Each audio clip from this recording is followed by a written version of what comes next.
ఇది ఒక స్ఫూర్తికి ఒక ప్లాట్ఫామ్. ఇది ఏదో నేను ఎవరిని బలవంతం చేయడం లేదు. వాళ్ళందరినీ కోరుతున్నాను, మనందరం కలిసి ఒక స్ఫూర్తి ప్రదాతలుగా తయారు కావాలి. ఈ రాష్ట్రంలో ఏ వ్యక్తి ఆకలితో బాధపడుతున్నాడు అనే పరిస్థితి రాకూడదు. ఆంధ్రప్రదేశ్ అన్నపూర్ణ, ఒకప్పుడు దేశానికే అన్నం పెట్టిన రాష్ట్రం.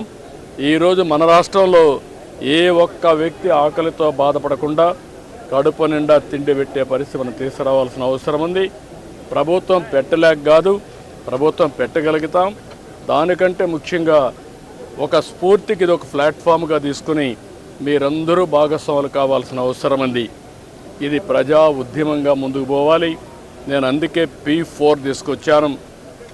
P4 కూడా ప్రభుత్వం, ప్రైవేట్, పబ్లిక్ భాగస్వామ్యం. అందులో అన్నా క్యాంటీన్ కూడా ఒకటి.